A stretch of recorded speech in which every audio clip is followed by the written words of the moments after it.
മോഹൻലാൽ ആരാധകർക്ക് വളരെയധികം സന്തോഷം നൽകുന്ന ഒരു വാർത്തയാണ് ഇപ്പോൾ പുറത്തു വരുന്നത്. വളരെയേറെ കാലത്തിന് ശേഷം മോഹൻലാൽ ഒരു പൊതുവേദിയിൽ താടിയെടുത്ത് കിടിലൻ ലുക്കിൽ എത്തിയിരിക്കുകയാണ്.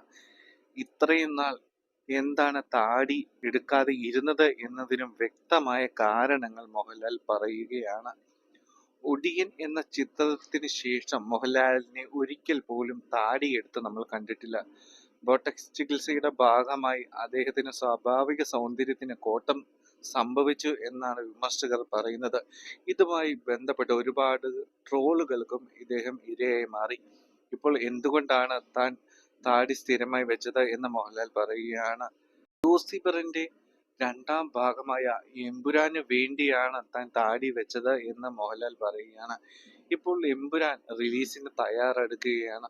അപ്പോൾ നമുക്ക് ഒരു കാര്യം മനസ്സിലാക്കാം, എമ്പുരാന് വേണ്ടി എത്രയേറെ കഷ്ടപ്പാടുകളാണ് മോഹൻലാൽ സഹിക്കുന്നത്, എത്രയേറെ തയ്യാറെടുപ്പുകളാണ് അദ്ദേഹം നടത്തിയത് എന്ന് നമുക്ക് മനസ്സിലാക്കുവാനായിട്ട് പറ്റുന്നുണ്ട്. എന്താണെങ്കിലും മോഹൻലാലും പൃഥ്വിരാജും ചേർന്ന് അവതരിപ്പിക്കുന്ന എമ്പുരാൻ ഒരു വമ്പൻ ഹിറ്റിലേക്ക് പോകുമെന്നുള്ള കാര്യം ഇപ്പോഴേ തന്നെ നമുക്ക് അറിയാവുന്നതാണ്.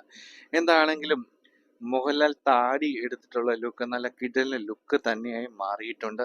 നിങ്ങളുടെ അഭിപ്രായങ്ങൾ ഉറപ്പായും കമന്റ് ചെയ്യുക. നമ്മുടെ ചാനൽ സപ്പോർട്ട് ചെയ്യുക. Take care.